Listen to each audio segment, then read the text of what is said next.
Nagy örömmel jöttünk Barótra, a Magyar Unitárius Egyház évi legfontosabb eseményére, a főtanács megtartására. Barót mellett döntöttünk, mert az utóbbi időben Kolozsvárról vidékre is kivisszük ezt az eseményt, és egy olyan helyre megyünk el, ahol azt látjuk, hogy dinamikus a közösség, ahol azt látjuk, hogy van egy olyan háttér gyülekezet, amely garanciát jelent arra, hogy ezt a nem könnyű rendezvényt mindenféle szempontból a legjobban meg tudják szervezni. És hát így megelőlegeztük a bizalmat az akkor még be sem iktatott tiszteletes asszonynak, akit egy hónappal ezelőtt iktattunk be, és nem csalódtunk, hiszen felemelő volt a helyszín, felemelő volt a szervezés, és hát igazi nagy szeretettel fogadtak bennünket itt Baróton. A mai ülésen számba vettük az egyházunk elmúlt esztendeinek a tevékenységét, minden egyes területét a tevékenységnek.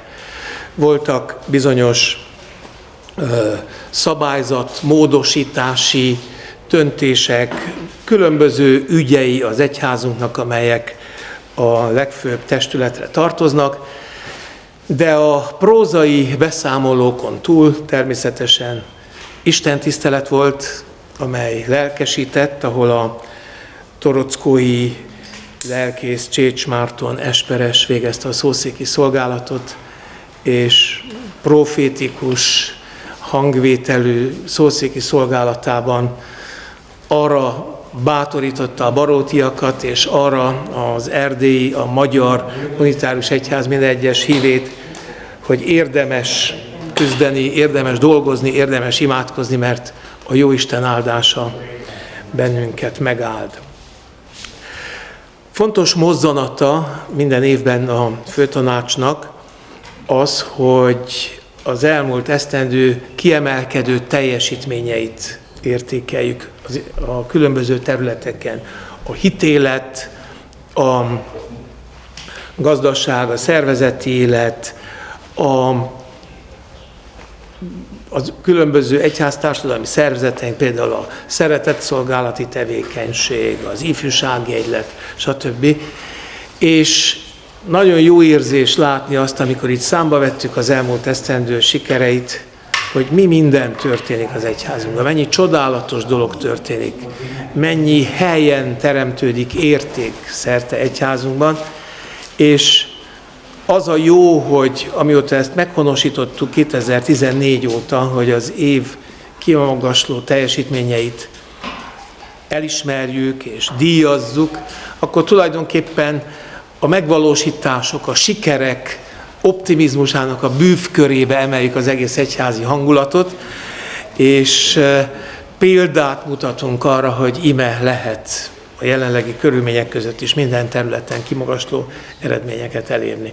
Gratulálok mindazoknak, akiket méltattunk és elismertünk, de gratulálok és elismerek minden egyes hívünknek, gratulálok és elismerem a munkáját minden egyes hívünknek, aki ápolja, őrzi a hitét, aki vasárnapról vasárnapra elmegy a templomba, imádkozik, dolgozik, közmunkázik, reménykedik és ébren tartja a lelkesedést. Azt a lelkesedést, amely annyira fontos, mint egy darab kenyér itt a mában, amikor annyi minden venné el a lelkesedésünket, háború, gazdasági nehézségek. Hisszük és valljuk, és ez ma megfogalmazódott, hogy a hit csodákat művel, hisszük azt, hogy a hit hegyeket mozdít el, és hisszük azt, hogyha hiszünk és hittel, a hit szemüvegével tekintünk az életünk meg annyi területére, és ezzel cselekszünk, akkor az Isten áldása sem marad el, és hisszük azt, hogy lesz jövőnk unitárius, magyar vonatkozásban.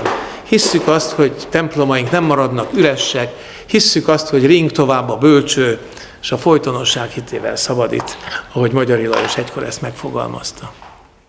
Tisztelettel és szeretettel köszöntöm Önöket a Magyar Unitárius Egyház főtanácsa 2023. évi ülésének ünnepi mozzanatán, a főtanácsi gálán. Gálánk kezdetén Nagy tisztelettel kérem fel Benedek Huszár János urat, Barót városának polgármesterét, hogy köszöntse az egybegyűlteket. Szeretettel köszöntök mindenkit itt Baróton.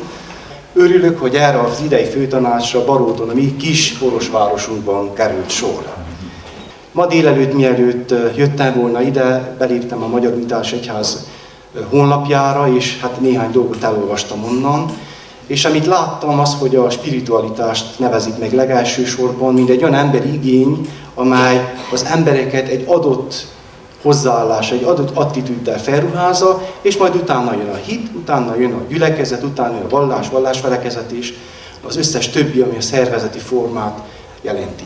És valószínűleg a spiritualitásra viszont igénye van az embernek, és ezt nem hal ki, és önöknek, akik a lelkekkel foglalkoznak, és megpróbálják a transzcendens és az evilágiak között megteremteni a kapcsolatot, azt hiszem, hogy a nagy feladat továbbra is megvan, és ebben a feladatban mi, világi segítők is szeretnénk odatenni a vállunkat, hogy az embereket el nem hagyni, a kezüket el nem engedni, valamilyen úton, módon, nem csak a vasárnapi templom látogatás címén, nem csak az ifjúsági mozgalmakban, nem csak a nyugdíjasoknak szánt bibliaórákban, hanem minél inkább élővé tenni az egyház életet, és ebben bennünk önkormányzatban, legalábbis itt, ahol hatáskörünk van Baróton, minden egyházközség partnerére talál. Minden egyes ünnepünket úgy szervezzük meg, hogy nem mulasztjuk el meghívni valamely felekezet lelkészét, nem mulasztjuk el felkérni valamely felekezet kórusát. Még egyszer köszönöm, hogy itt vannak, köszönöm, hogy itt rendezték meg ezt a főtanácsot. Bármikor szívesen látjuk, tudjuk, hogy ritkán tud ugyanarra a helyre visszakerülni, valószínűleg mi vagy én már nem is leszek itt, de remélem, hogy eredményes volt a tanácskozás, és Isten áldását kérem az önök életére. Köszönöm megtisztelő figyelmüket!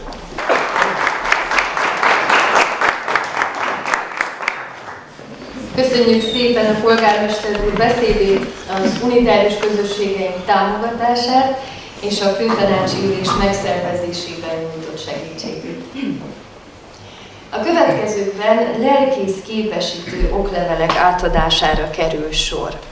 Egészen pontosan 2001-ig, hiszen addig minden egyes lelkész, amikor letette a lelkészképesítő záróvizsgát, akkor egy lelkészképesítő oklevélben részesült, ami 2001-től valamilyen oknál fogva megszakadt.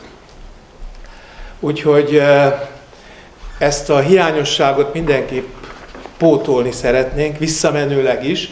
Annak még keressük a módját, hogy kik írják alá, hogy oldjuk meg. Jó lenne, hogyha az akkori vezetők alá tudnák írni. Keressük a módját, lényeg az, hogy bepótoljuk ezt, viszont azoknak, akik az én püspökségem ideje alatt tették le a záróvizsgát, azoknak most itt átadjuk, úgyhogy szólítsák őket, és hát szeretettel átadjuk, és gratulálunk nekik. És hát ez a lelkészképesítő oklevél, ez nem csak egy jelképes dokumentum, hanem egy hivatalos okirat is, úgyhogy így tekintsenek rá.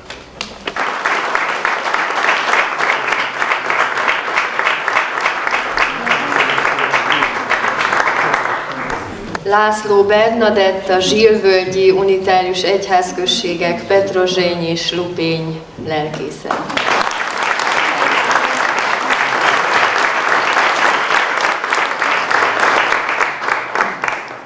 És Tatár Ágnes Tekla, aki Sepsiszentgyörgyön teljesít szolgálatot.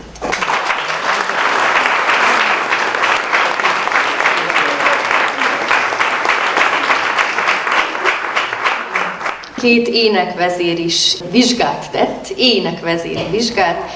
Megkérjük őket, vegyék át az énekvezér képesítési oklevelüket.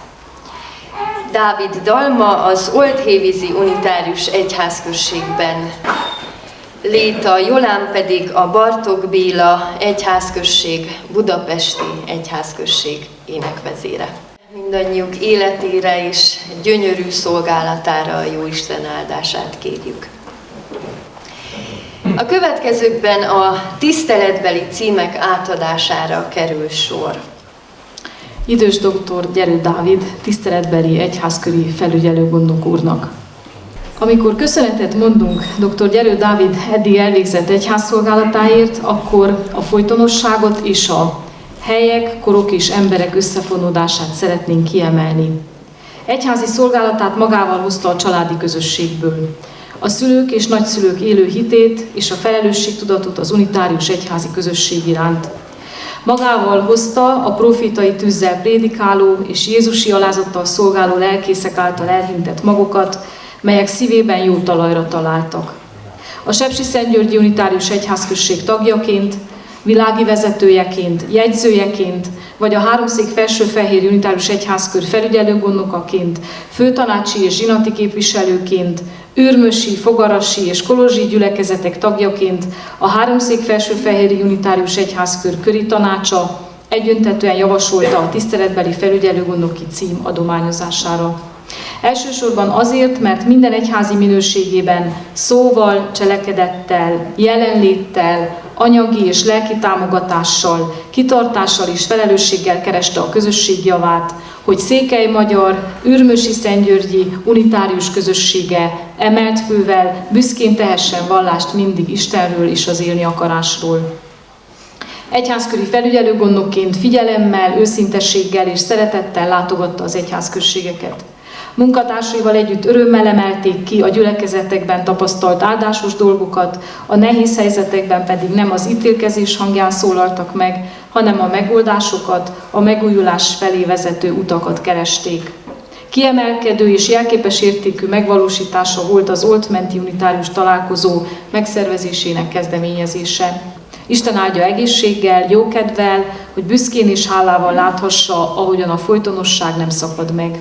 Gyermekei, unokái, a szolgálatban helyét átvevők, lelkében is jó talajra talál az elvetett mag. Isten éltesse sokáig.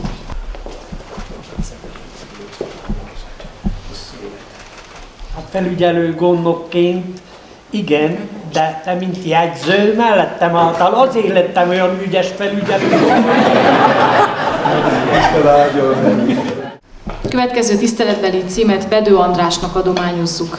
Tiszteletbeli kebli tanácsos, Sepsiszentgyörgy. Bedő András 1940. december 29-én született Kézdivásárhelyen. Tanulmányait szülővárosában, a Nagy Mózes Elméleti Liceumban végezte, majd a Brassói Transzilvánia Egyetemen szerzett felsőfokú végzettséget. Sepsiszentgyörgyön a nehézgépgyárban dolgozott mérnökként. Bedő András rendszeres templomba járó, lelkes egyháztag, hozzáállásával és véleményével az egyházi közösség előmenetelét szolgálja. 2003 és 2018 között az egyházközség vezetőségének választott tagja volt, előbb a gazdasági bizottságban, majd a kelbi tanácsban tevékenykedett. Ez idő alatt egy választási ciklus erejéig az egyházköri felügyelőgondnoki tisztséget is betöltötte a Háromszék-Felsőfehéri egyházkörben. Közösségért kész áldozatot hozni, idejét és tudását hozzáadni az egyházközségi élet előrehaladásáért. Munkájáért, szolgálatkészségéért közösségünk hálával tartozik.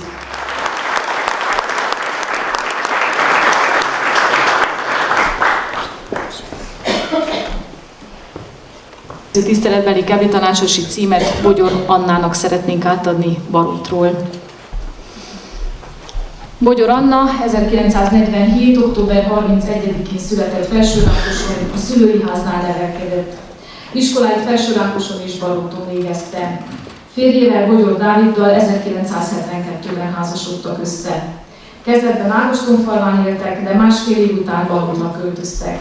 A Jóisten 3 fiúgyermekkel áldotta meg őket. Zoltán, Gábor és Attila érkezése tette gazdagabbá életüket.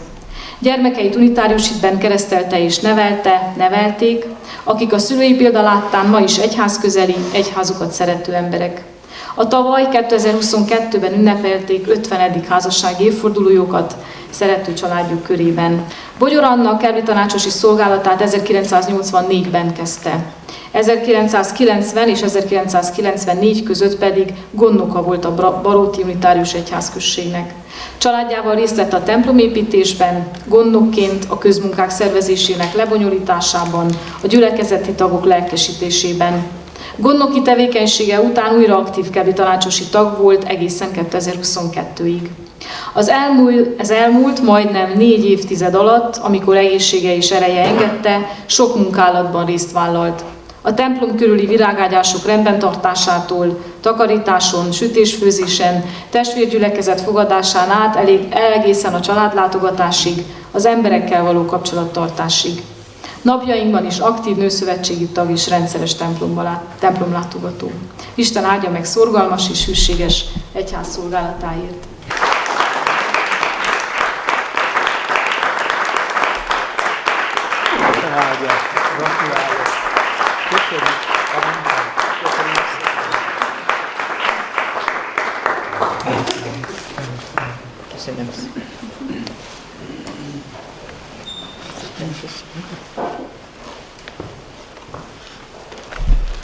Tiszteletbeli kerültanácsosi címet adományozunk Krausz Elvira kerültanácsos asszonynak Balútról.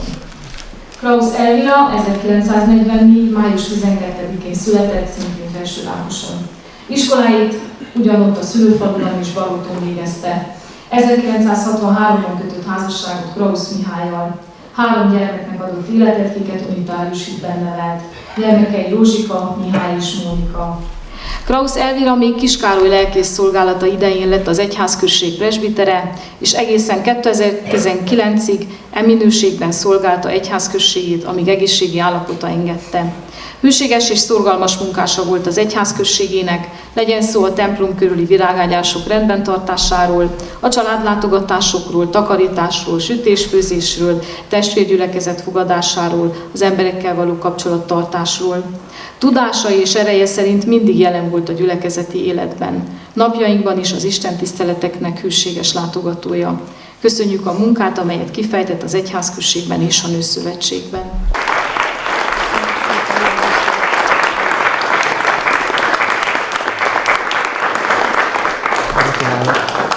Isten adjon egészséget, hosszú életet. Köszönöm szépen, Isten.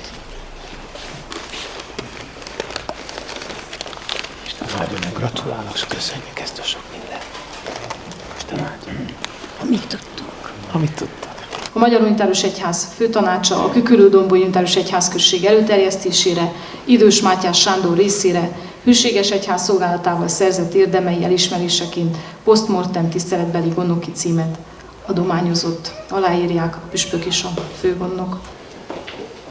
Magyar Unitárius Egyház főtanácsa a Küküllő-Domboly Unitárius Egyházközség előterjesztésére, Idős Login Sándor részére hűséges egyház szolgálatával szerzett érdemei elismeréseként tiszteletbeli gondnoki címet adományozott. Életére Isten áldását kérjük.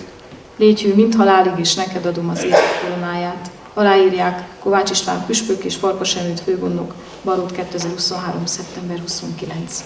A továbbiakban szeretettel köszöntjük a 2023-ban kerek évfordulót ünneplő Vas Mózes lelkészt, aki idén 80 éves.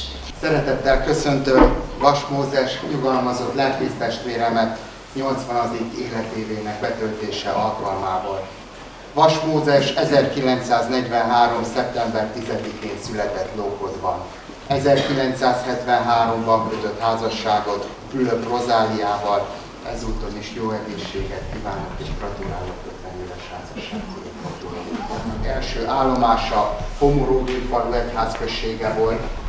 Megszervezte, majd 1979-ben a lelkésze is lett a Kőhalom Homoródi Unitárius Egyházközségnek, amely akkor több mint 520 tagot számolt.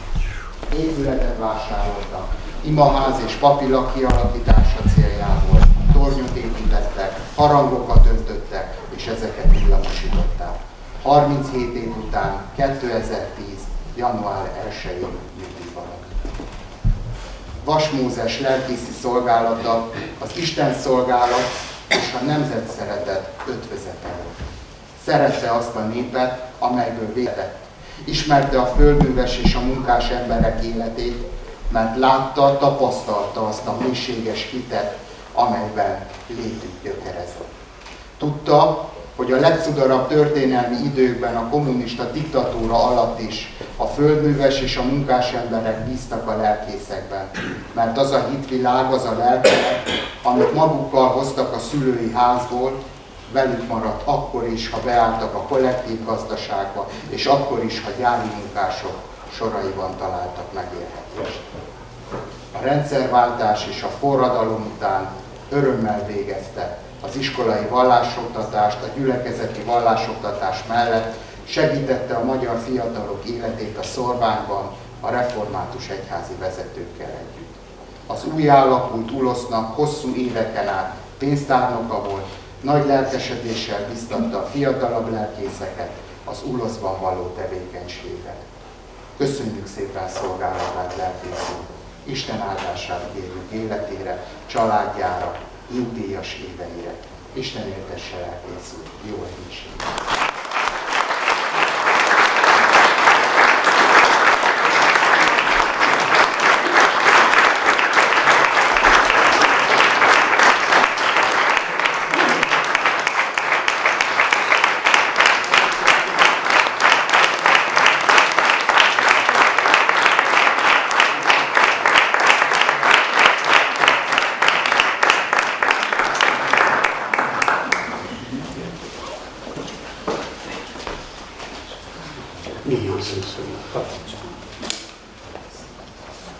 Köszönöm szépen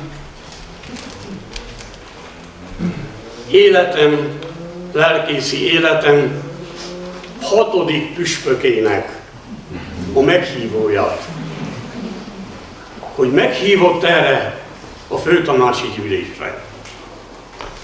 Első püspökön csak megveregette a vállamot, és ennyit mondott. Milyen jó, hogy a Ókodi Unitárius Egyházközség gondnokának a fia nem pártiskolába ment, hanem a teológiára, és azzal fogadott az ő irodájába. Második püspökön kinevezett Homorogdújfaluba, s a kinevezést, hogy megháláljam egyházamnak, 5 évig voltam ottan, és 4 papot neveltem fel. Tordai, volt Segesvári, Humoród Karácsonyfalvi, s volt oklandi lelkészeket. Második kinevezésemet megkaptam a püspöktől a Kőhalmi utcára. Itt van a kinevezésem, magába megbízok, az őszre legyen imaterem, s legyen gyülekezet. Hirdető füzetemet nem hoztam el. 501 volt Kőhalomban, Homoródon és az állomáson a híveimnek a száma. 150 gyermeknek is hozott az angyal csomagot, amíg én ott lelkész voltam. 3. püspökön eljött a toronyépítés idejére, az új rendszer első évében. Senki se gondolt Erdélyben még toronyépítésre, de én már 1990-ben, 89 után a tornyot a gyülekezetemmel felépítettem. 3. püspökön felszentelte a tornyot. 4. püspökön eljött, mikor harangokat öntettünk, és felszentelte a harangokat. 5. püspökön eljött, amikor ezelőtt 14 esztendővel a kibúcsúzó beszédemet mondtam el a Kőhalmi templomban. 31 évet szolgáltam abba a gyülekezetbe, és Isten megsegített még azután is, hogy a szovátai gyülekezetben is egy évig helyettesítettem a lelkészt, amíg amerikai körúton volt jelenleg itt a templomban. Köszönöm a 6. püspökömnek, hogy meghívott erre a gyűlésre. Köszönjük, tiszteletes úr! Következőkben felkérem tisztelettel Andrássy Benedek főjegyző urat, hogy köszöntse és méltassa a tavalyi főtanácsi gála óta nyugalomba vonult lelkészeket. Márkos Ervin Sándor 2022. október 1-én 39 év szolgálat után vonult nyugdíjba a Kőhalmi Unitárius Egyházközség lelkészi állásából. Márkos Ervint a lelkészbe oltott színész és rendezőként szokták emlegetni azok, akikkel közösen ápolta, népszerűsítette és gyarapította a magyar kultúrát. Versben, dalban, monológokban, kiemelkedő színpadi művek különböző szerepeiben tolmácsolta az embereknek a művészet életmentő gyógyírját. Az evangéliumot nem csak a szószéken és a szertartások által hirdette, hanem megpróbálta a művészek kiemelkedő alkotásaiban is tetten érni és előadni, és azt előadni, eljátszani. Hasonló áhítattal viseltetett a népművészet iránt is, népdalokat, balladákat adott elő, és az évtizedek során kialakított egy tekintélyes népművészeti gyűjteményt a különböző erdélyi nemzetiségek művészien megalkotott használati tárgyaiból. Megint mások utazó lelkésznek is nevezik Márkos Ervint, aki úgy a hazai, mint a magyarországi és a nyugatabbra eső országok nevezetességeihez szerette elkalauzolni a híveket, időseket, fiatalokat és gyermekeket. Köszönjük szépen szolgálatát, Isten áldását kérjük életére, családjára, nyugdíjas éveire. Következő nyugdíjba vonult lelkész Orbán Dezső. Orbán Dezső 2022. október 1-én 39 év szolgálat után vonult nyugdíjba a Pipe Szásznádasi Unitárius Egyházközség lelkészi állásából. A Pipe Szásznádasi Egyházközségből vonult nyugdíjba. Orbán Dezső az a vidéki lelkész volt, aki folyamatosan párhuzamba állította a mindennapi élet gondjait a nagy teológiai kérdésekkel. Kiemelkedett Krisztust magyarázó eszmekutatásaival, és a modernizált teológiai beszédet használó lelkészekkel szemben folyamatosan hirdette, hogy Dávid Ferenc is a megfeszített Jézus Krisztus szolgájának nevezte magát, tehát akkor a mai unitárius lelkész is nevezheti magát Krisztus szolgájának. Ez a veretes teológiai szemlélet vonul végig egyházi beszédeit összefoglaló kötetén is. Köszönjük szépen szolgálatát, Isten áldását kérjük életére, családjára, nyugdíjas éveire. És tisztelettel köszöntöm körünkben Balázs Tamás nyugdíjas lelkész urat, akit ezúttal szeretnék méltatni. Balázs Tamás 2023. július 1-én 44 év szolgálat után vonult nyugdíjba a Magyar Szováti Unitárius Egyházközség lelkészi állásából. Balázs Tamás lelkibölcsőjének Csehétfalvát tartotta, a rendtartó Székelyfalut. A Szórványban és a Mezőségen, ahol lelkészi szolgálatának évtizedeit töltötte, mindig ebből a székely erőforrásból merített, ugyanakkor elismerte és nagyra tartotta a Szórványban és a Mezőségben élő emberek hazaszeretettel párosuló hitét is. Feleségével közösen fontosnak tartották a tájszólással ékes anyanyelv ápolását, és ugyancsak feleségével együtt szívügyüknek tartották a magyar szováti népi kultúra megőrzését. Köszönjük szépen szolgálatát, Isten áldását kérjük életére, családjára, nyugdíjas éveire.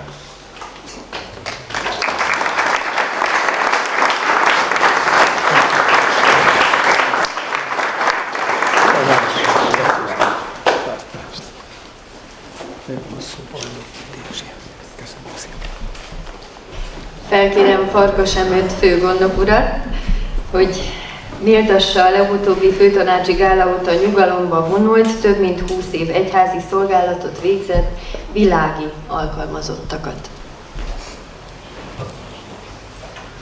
Bulbuka Csaba. Bulbuka Csaba 2022. december 1-én 29 év után vonult nyugdíjba a főhatósági gépkocsi vezetői állásból. Bulbuka Csaba úgy végezte egyházi autóvezetői hivatását, mint aki erre a szolgálatra született. Mindig megfelelő ápoltsággal, a segítő személyzetre jellemző szerénységgel, csendes, de megbízható társként biztonságosan vezette az egyházi vezetőket szállító gépkocsikat. Mintha egy angol lord hatalmas birtokán a főkomornyék feladatkörét töltené be, kifogástalan öltözetben, kifogástalan modorral, illő viselkedéssel és probléma megoldó készséggel szolgálta az egyházi vezetőket, és egyházi tevékenységgel megbízottakat. Minden karácsony nagyhetén végiglátogatta mind a 6 erdélyi egyházkört, lelkiismeretesen átadta a küldeményeket, bármilyen barátságtalan hóvihar kavargott is az utakon. Együtt örült az örvendezőkkel, együtt sírt a sírókkal. Együttérzéssel viszonyult minden egyházi szolgálathoz és egyházi történéshez. A fiatalokkal együtt örvendett, ha ifjúsági találkozóra szállította az egyházi vezetőket, a gyászolókkal együtt búsult, ha temetési szertartásra érkezett. Türelmesen végigvárta a sokszor vég nélküli egyházi testületi üléseket, és minden istentiszteleti alkalmon részt vett. Köszönjük kitartását, pontosságát, amellyel feladatkörét ellátta. Rezi Éva. 2022. október 1-én 36 év főhatósági hivatali és a Protestáns Teológiai Intézetben végzett munka után vonult nyugdíjba a Protestáns Teológiai Intézet pénztárosi állásából. Titkárnői feladatkörét szorgalommal végezte, munkájával nagyban segítette a néhai püspökök szolgálatát, és készségesen segített a teológiai hallgatóknak is. A hivatali munka mellett, melyet precízen végzett, jó szívvel segített a Kolozsvárra érkező vidékieknek, akiknek akár egyházhoz nem kötődő ügyekben is készséggel segített. Köszönjük szépen szolgálatát, Isten áldását kérjük életére, családjára, nyugdíjas éveire. Felkérem Székely Kinga Réka előadótanácsost, hogy ismertesse a hitéleti és missziói munkaterén kiemelkedő egyházszolgálati teljesítményeket. Tisztelettel kérem a templom piacára Buzogány Csoma Istvánt, Buzogány Csoma Csillát, Gábor Vilmost és Bucs Ildikót.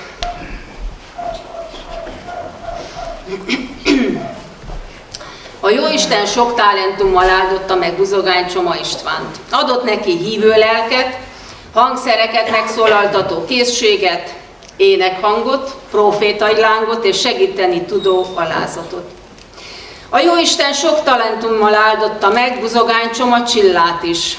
Megsokszorozta imádkozó erejét, a betegek szívéig elérő együttérzését, és megadta azt a talentumot is, mely szépet alkot, és ebbe az alkotásba be tudja vonni az időst és a fiatalt egyaránt.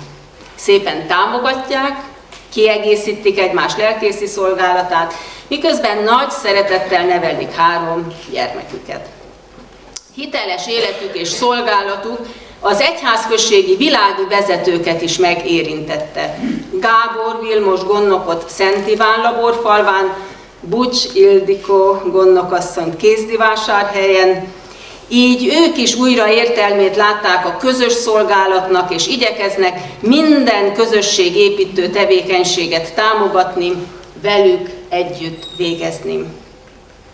Mivel Buzogány Csoma István beszolgáló lelkészként is működött, adott vasárnapokon és ünnepnapokon napi 4 szolgálatot végzett, Kézdivásárhelyen erősítette az ökumenikus lelkiséget a közösen tartott zenés Isten tiszteletekkel. Zenét szerez, verset ír, éneket komponál, aki nem tudná, akkor most íme megtudhatja, de ezt már hosszú évtizedek óta tudják nagyon sokan, és a gondnokok bizonyára zene és énekkedvelők, hogy eltűrik ezt a tiszteletes úrnak, hogy ilyenekkel is foglalkozzon.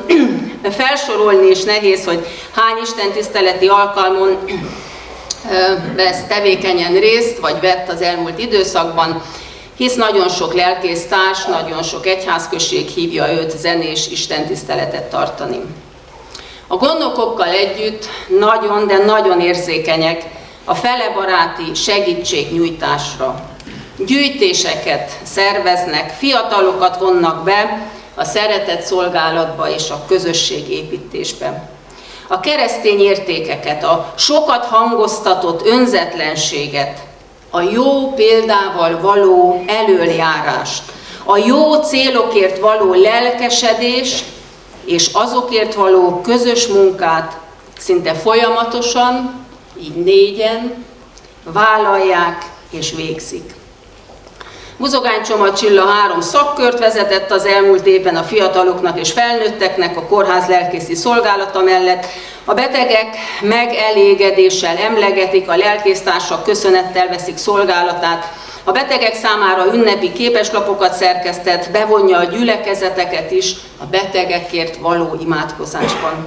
A lelkész házaspár lovas foglalkozásokat is tart, segít a gyermekeknek és fiataloknak sportolni, kézműveskedni és ápolni a népi hagyományokat. Összefogják a SZIA-t, majd elmondják, hogy mi az, a helyi ifjúságot, és hozzájárultak a világ legnagyobb kürtös kalácsának a megsütéséhez 2022-ben. Két unitárius lelkész, és ez a két unitárius gondnok megvalósítja azt, amiről a Filemonhoz írt levélben olvashatunk.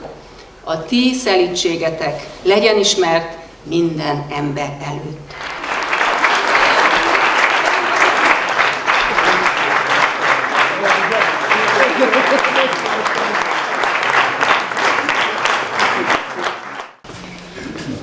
Ha élhetek a zenei géppel, akkor köszönjük ezt az egyházi Grammy-díjra való jelölést és a szavazást.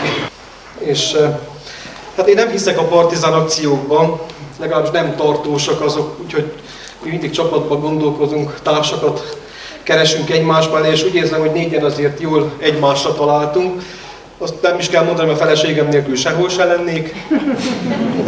Itt Szent Ivánban 11 éve szolgáljuk ketten az egyházközségeket, és hát ugye ő a kórház lelkészi szolgálat mellett szinte ugyanúgy sajátjának tekinti a két kicsi 70 lelkes gyülekezetet, ahol mindent ugyanúgy meg kell valósítani, ahogy a nagyokban.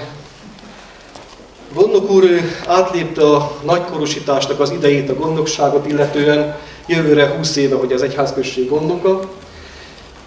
Gondnok néni pedig jövőre 30 éve, hogy az egyházközség gondnoka, és hát nélkülük már szerintem széthult volna minden, tehát hiába a tüzes lelkületű lelkész, gitárral, síppal, dobbal, nági hegedűvel, ha nincs a hátuk mögött ez a hajtóerő, ez az összefogó erő, ők, akik mint a tenyerüket ismerik a gyülekezetet, az embereket, a családokat, a lelkületüket, és valóban szívvel, lélekkel, traktorral és mindennel mindig odaállnak. Köszönöm, és végtelenül hálás vagyok, hogy ez a fantasztikus négyes összejött. Köszönjük szépen!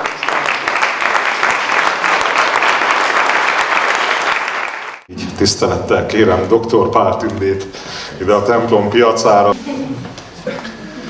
Dr. Pál Tünde 1977-ben született Felsőrákoson, jelenleg Árkoson él, Márk Attila énekvezér felesége, 2 gyermekük van, Sebestyén és Gellért. Pál Tünde a Kézdivásárhelyi Bot Péter tanítóképző elvégzését követően a Sepsiszentgyörgyi Unitárius Egyházközség vallástanáraként kezdett el dolgozni, és több mint 20 éven keresztül dolgozott önzetlenül, általában jóval kevesebb fizetésért, mint hasonló végzettségű kollégái. Az élethosszig tartó tanulás elvét figyelembe véve a bukaresti Spiroháret Egyetem pszichológiai fakultásán szerzett oklevelet, majd a Bábes-Bolyai Tudományegyetem református didaktikai fakultásán licencvizsgát tett, mesterizett és doktori oklevelet szerzett. A 3. és 4. osztályos unitárius vallástankönyvek szerzője, melyek megírásáért külön köszönettel tartozunk. 2015 óta főszervezője a Házassághete rendezvénynek, családos táborokban, családnapokon, gyermektáborokban szervezőként, előadásokkal gazdagította ezen eseményeket. 2018-ban a Sepsiszentgyörgyi Unitárius Egyházközséggel közösen létrehozták a 3-as kötél családközpontot, mely a házasság megerősítés és a családok gazdagítása céljából működik. Sepsiszentgyörgyön kifejtett tevékenysége mellett részt vesz a különböző egyházi testületek munkálataiban, tagja az Oktatási Bizottságnak, a Teológiai és Szakképesítési Bizottságnak és a Főtanácsnak.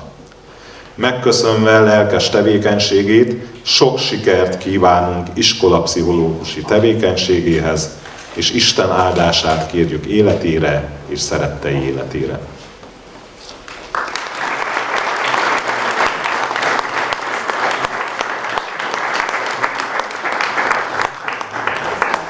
Nem tudtam, hogy felszólalási lehetőséggel is jár ez az alkalom.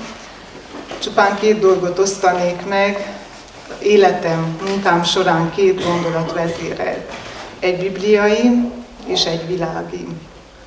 A Biblia így hangzik: jó az Úr, szeretete és hűsége megtart nemzedékről nemzedékre. A világi így hangzik: alattad a föld, fölötted az ég, benned a létra. Köszönöm szépen!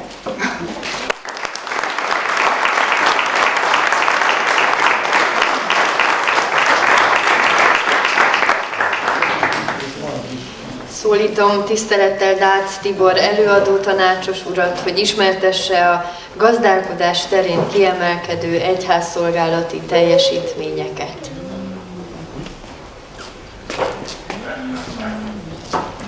Ha ez a szokás, akkor kérem Varró Bodoci Barnát és Dimény Józsefet, hogy fáradjanak előre. Varró Bodoci Barna 2014-2023 között a Szentgericei Unitárius templom helyreállításában tanúsított kiváló teljesítményt.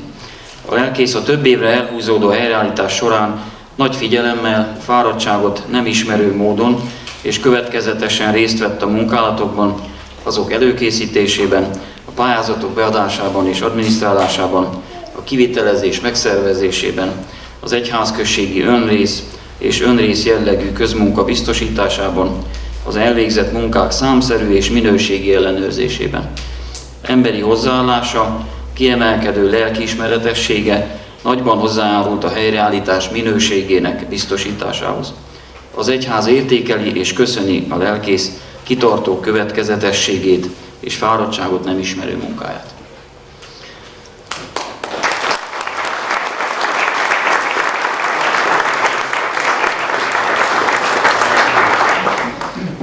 Az Alsó-Felső Szentmihályi Unitárius Egyházközséget szeretném méltatni, képviselője Dimény József lelkész.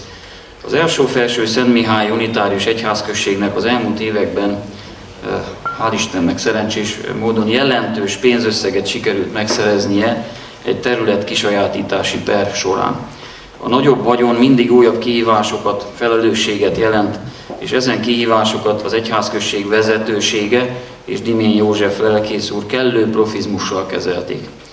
Értékeljük, hogy a Kebli Tanács a megfelelő időben szakemberek véleményének kikérésével a megfelelő döntéseket hozta meg, megfontolt és változatos beruházásokat eszközöltek. Földeket, ingatlanokat tudtak vásárolni, jól kamatozó értékpapírokba fektettek. A vagyonkezelés kihívásai, a megsokszorozódott pénzügyviteli teendők, az ingatlanok, bérleti szerződések napi szintű rendezése nem meghátrálásra késztette a lelkészt, hanem kitartásra, mindig higgadtan, szakmai tanácsokat kérve és azokat megfogadva végezte munkáját. Bízunk abban, hogy a lelkész és a Kebli Tanács a jövőben is megfelelő bölcsességgel, megfontoltan és egységben tudja kezelni a rájuk bízott vagyont, gondoskodva arról, hogy az az egyházközségi élet fejlődését szolgálja.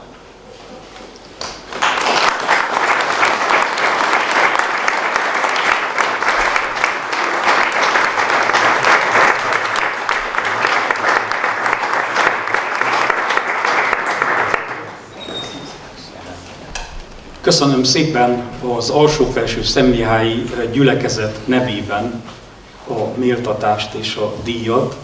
El szeretném mondani, hogy mindez nem a véletlennek a műve, hanem 20 év következetes munkának az eredménye, és hát két gondolatot mondanék én is.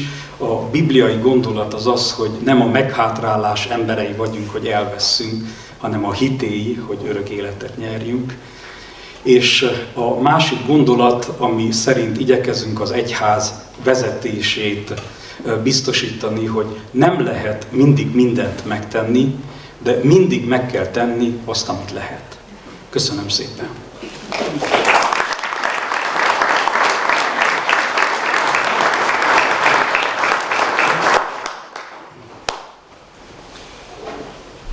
Köszönöm szépen ezt a megtiszteltetést és azt, hogy itt lehetek. Állhatna itt helyettem Fúró Árpád is, mert ő is legalább annyit tett a Gelicei templomért, mint én, vagy a gondnok, vagy bárki más. Az ember arra törekszik, hogy jó és szép legyen az, amit csinál. A Biblia idézet pedig Ézsaiásnak a szava, vagy Isten mondta Ézsaiásnak, hogy ne félj, mert én veled vagyok, megsegítelek, megerősítelek és győzelmes jobbommal támogatlak. Hát szükség van Isten és emberek segítségére ahhoz, hogy munkánkat végezzük. És hál' Istennek, Isten is segített, emberek is segítettek, és haladni tudunk. Még most is előre, tehát 6 év munka után sincs kész a templom, de reméljük, hogy 30 év elég lesz, hogy befejezzük. Isten áldja, köszönöm. Felkérem tisztelettel Popa Ilona előadó tanácsost, hogy ismertesse a közigazgatás terén kiemelkedő egyházszolgálati teljesítményt. Köszönöm szépen, megkérem szépen, hogy jöjjön a templom piacára Fazakas Lajos Levente esperes úr. Hűséges és elkötelezett lelkészi szolgálatát 2000-ben kezdte a Bözödi Unitárius Egyházközségben, ahol a mai napig szolgál. Az adminisztrációs feladatokat precízen és határidőre hajtja végre, hozzájárulva a dolgok gördülékenységéhez. Az általa kifejtett rendszeres feladatvégzés, a pontos végrehajtás és az elkötelezettség példája annak, hogy az elhivatottság és az áldozatos munka valójában hozzájárul a közösség és az egyház fejlődéséhez. Tisztelt esperes úr! Ma elismeréssel és hálával kívánjuk, hogy legyen továbbra is számtalan eredményes éve munkájában, őrizze meg lelkesedését, elkötelezettségét és hűségét azok iránt, akiket szolgál.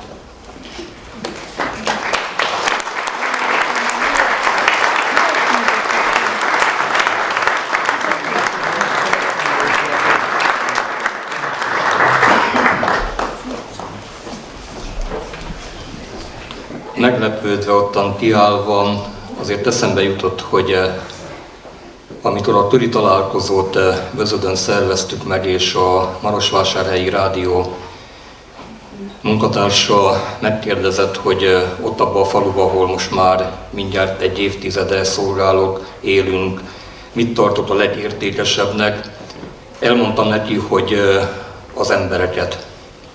Mert vannak értékeink, és Bözödről is fel tudnék sorolni jó néhányat, de az Isten által megteremtett értékek mellé mi emberek vagyunk azok, akik értékeket tudunk helyezni, vagy az Isten által rejánk hagyott, rejánk bízott értékeket megőrizni.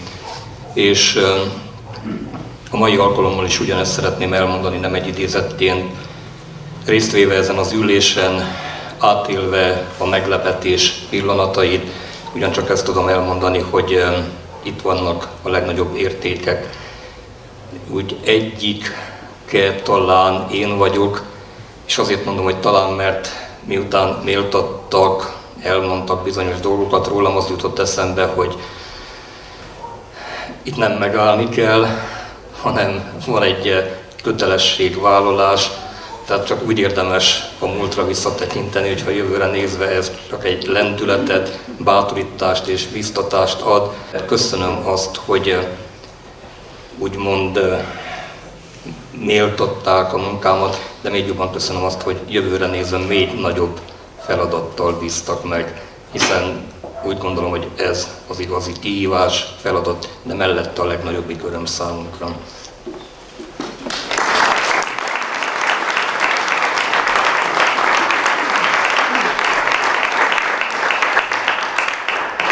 Továbbiakban felkérem Vagyas Attilát, a Gondviselés Segélyszervezet alelnökét, hogy ismertesse a szeretett szolgálat terén kiemelkedő egyházszolgálati teljesítményt.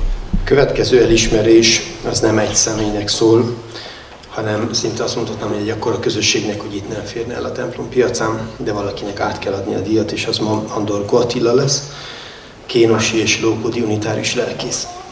Kérlek szépen!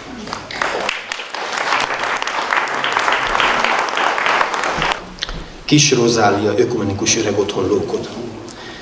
Az 1992-ben létrehozott Lókodi Öregotthon immár bő 3 évtizede áll idős embertársaink szolgálatában. Ebben az időszakban összesen közel 400 idős személy volt az intézmény bentlakója. Közülük sokan különböző súlyosságú betegségekkel is megterhelt emberek. Az intézmény jelenleg 45 bentlakó személy ellátásáról gondoskodik, 23 munkatársa által. Az alapvető életfeltételek, valamint az egészségügyi felügyelet és ellátás folyamatos biztosítása mellett fontos megemlíteni a bentlakóknak szervezett társasági foglalkozásokat, ünnepi programokat, lelki gondozást és hitéleti alkalmakat, áhítatok, istentiszteletek. Ezen túlmenően az Öregotthon konyhájából naponta 110 meleg ebédet szállítanak ki rászoruló személyeknek a 2 Homorodmenti falvakban. Tisztelettel idézzük fel az Öregotthon alapítását kezdeményező Néhai Kis Rozália tiszteletesasszony és Kis Domokos unitárius lelkész alapvető munkásságát az intézmény létrehozásában, valamint kezdeti működtetésében a Lókodi unitárius paplakon és annak környékén. Az Öregotthon legnagyobb támogatója kezdetektől fogva a Svájcban élő gyarmati család. Fejedelmi méretű adományaikkal, eredményes adományszervezői munkájukkal és szakmai tanácsaikkal felbecsülhetetlen mértékben hozzájárultak az intézmény fejlesztéséhez és működtetéséhez.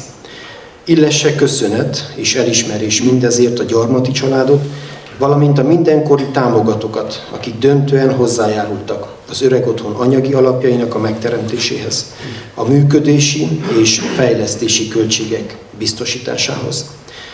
Az intézmény működtetésében meghatározó szerepet tölt be a Jakab Lajos Alapítvány is, amelynek mindenkori kuratóriuma szintén köszönetet érdemel. Ma Attila a kuratórium tagjaként, jegyzőjeként, az Öregotthon lelkészeként, lelki gondozójaként veszi át ezt az elismerést.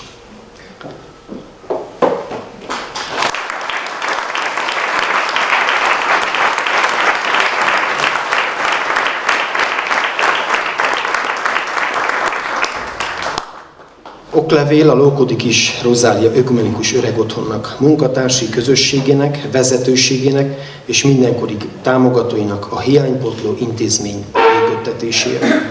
A Magyar Unitárius Egyház főtanácsa, Barót 2023. szeptember 29.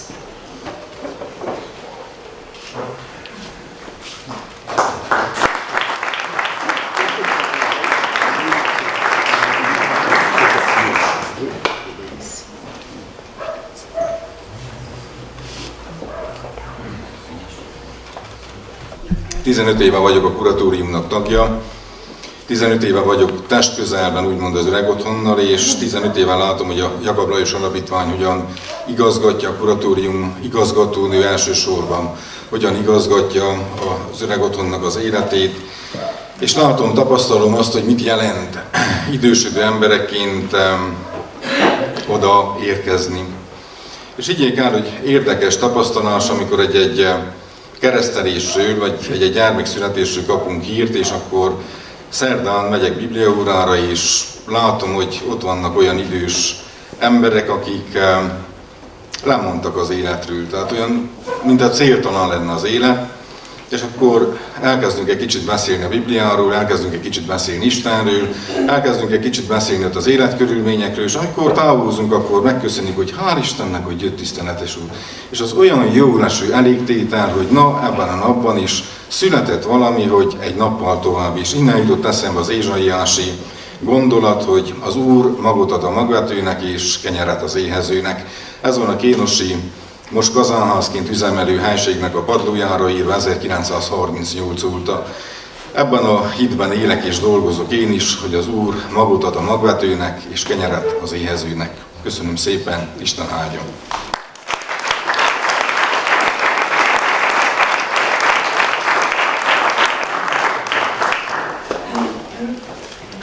Szólítom tisztelettel Lőrinci Lajos közügyigazgató urat, hogy a szorványmunka terén kiemelkedő egyházszolgálati teljesítményt ismertesse.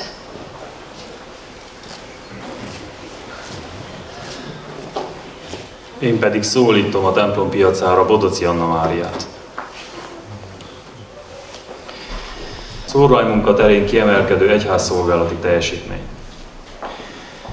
Vannak emberek, akiket a Jóisten akkora közösségük iránti szeretettel, lelkesedő és lelkesíteni tudó cselekvő erővel ajándékozott meg, hogy a példázatbeli kovászhoz hasonlóan képesek egész közösségük életét megkeleszteni.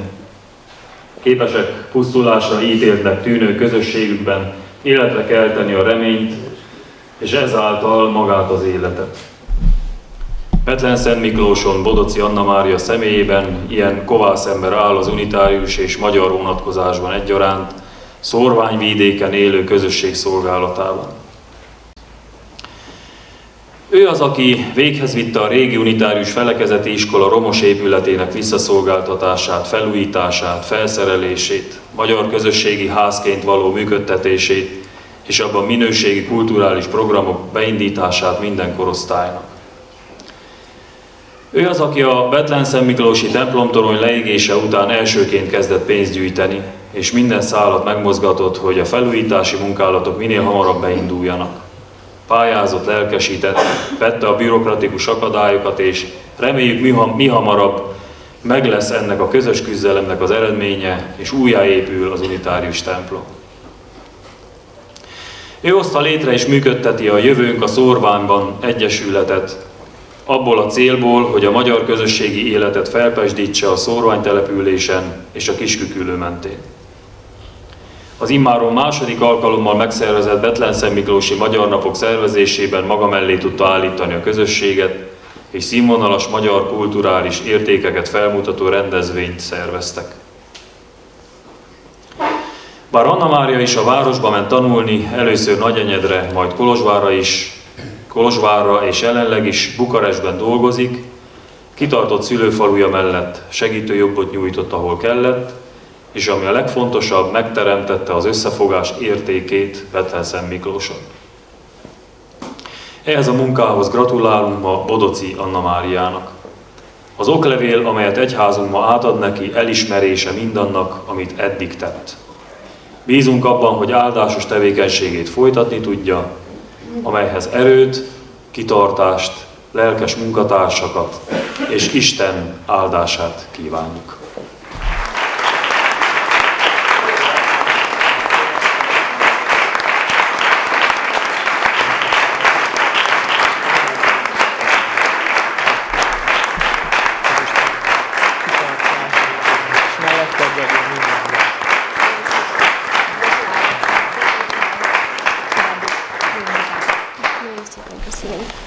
Oklevél Bodoci Anna Máriának a Jövőnk a Szórványban Egyesület létrehozásáért, a Bethlen-Szent Miklósi Unitárius Gyülekezet és a magyar szórványközösség értékeinek megőrzését végzett önzetlen szolgálatáért. Magyar Unitárius Egyház főtanácsa, püspök, főgondnok, Barót 2023. szeptember 29.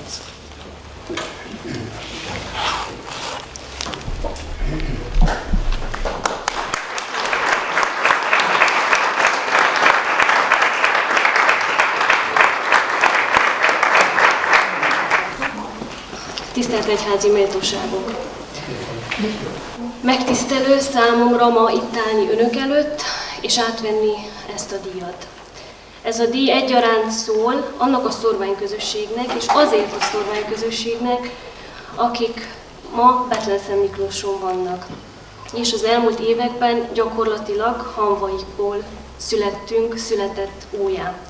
Ugye 2019 októberében leégett a templomunk tornya, illetve szintén 2019-ben árvíz sújtotta a közösségünket. Letargikus hangulatban süllyedt közösségünk, viszont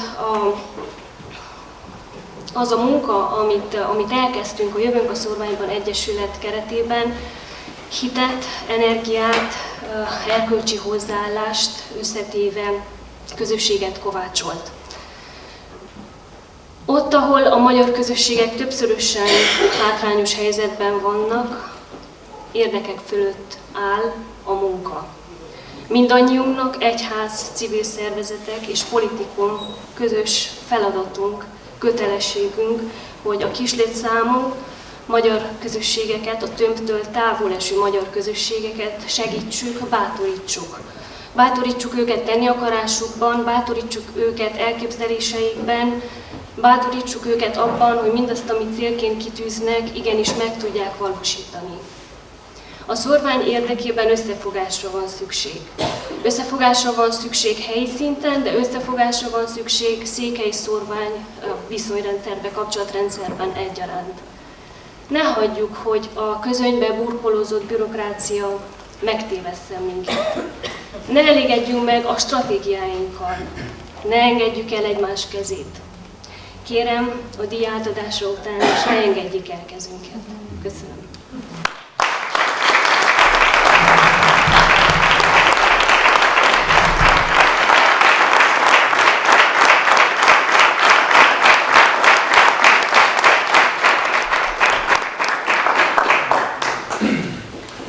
Kérem tisztelettel Székely Kinga Réka előadótanácsost, hogy ismertesse a Nőszövetségünk munkaterén kiemelkedő egyházszolgálati teljesítményt. Ebben az esztendőben a Nőszövetség Nagy Gizella nőegyleti vezetőt javasolja erre a díjra. A szépség és a rend összhangját teremtette meg minden egyházi tevékenységében.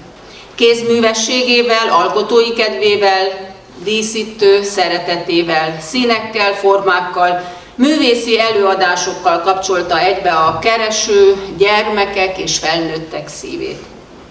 A legfontosabbnak tartotta a család egészségét.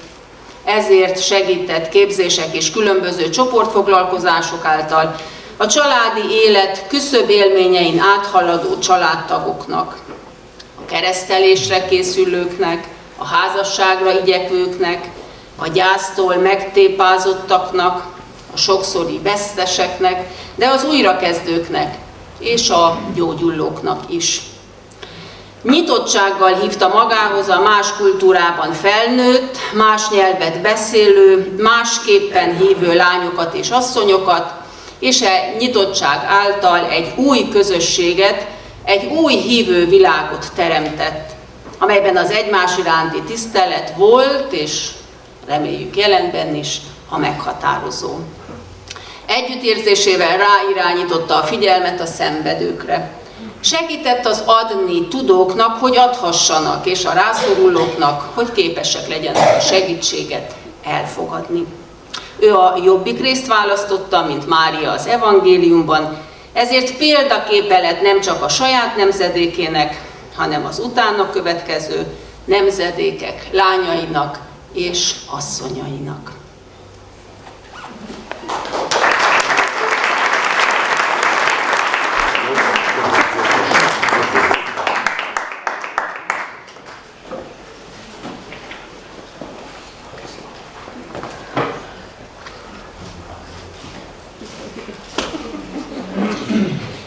A kiemelkedő egyházszolgálati teljesítmények sorában az utolsó ismertetésére Popa Ilona előadótanácsost kérem fel. Az ifjúsági egylet Isztolka Mátét jelölte ifjúsági munkaterén kiemelkedő egyházszolgálati teljesítményre. Isztolka Máté 2003 óta az Országos Dávid Ferenc Ifjúsági Egylet tevékenységeinek megvalósításában teljesít kiválóan. Máté több éve aktívan kapcsolódik be a Magyar Unitárius Egyház ifjúsági szervezetének helyi és központi szintű eseményeinek megvalósításába. Fáradtságot nem ismerve évek óta formálja ennek a közösségnek az életét, jelenlétével tanítva a fiatalokat az egymás iránti tiszteletre és elfogadásra. Személyiségéből adódó játékossága, lelkiismeretettsége és felelősségtudata hozzájárult az elmúlt 10 évben az egyleti tevékenységek formálásához. Erdély szerte több fiatal tekinti példaképének, bátorságáért és önazonosságának vállalásáért.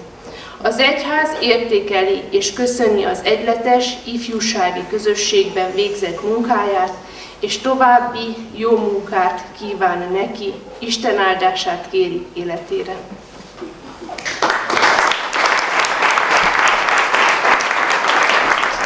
Következőkben a házigazdáinknak, a házigazda gyülekezet lelkészének, gondnokának, a teljes gyülekezetnek szeretnénk köszönetet mondani azért, hogy minek után nem is olyan rég egy igen gyönyörű és nagy ünnepnek adott otthont ez a templom és ez a közösség.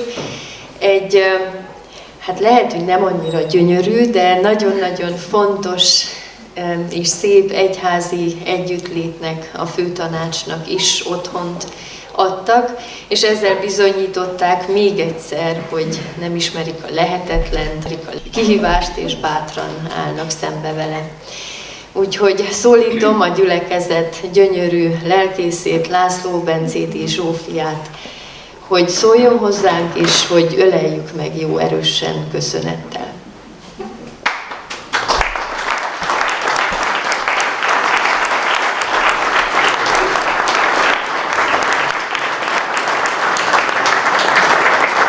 Szeretném kifejezni az örömöt és a hálát, amit érzek az iránt, hogy tulajdonképpen helyet adhattunk ennek az eseménynek.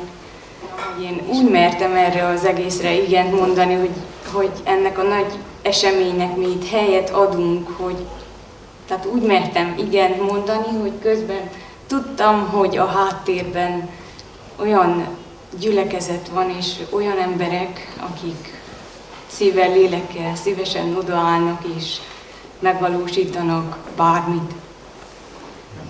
És hát tulajdonképpen ez bizonyítja az is, hogy most két tiszteletbeli keblétanácsosunkat díjazta az egyház, és hát én nagyon örülök, még egyszer szeretném az örömet és a hálát kifejezni, hogy mi adhattuk a hálánkat, kifejezhettük, hogy tudtuk biztosítani a helyet, adhattuk az erőnket, a lendületünket, a kitartásunkat, és hát valahogy úgy gondolom, hogy ezek a dolgok azok, amik, szóval hogy kell adjunk az egyházunknak, és kell tegyünk a vallásunkért. És én köszönöm a közösségnek, akik közben itt vannak a háttérben, meg legyenek szívesek, mondják el azoknak is, akik most nincsenek esetleg itt jelen, de sokat tettek, hogy így érzek, és köszönöm nekik.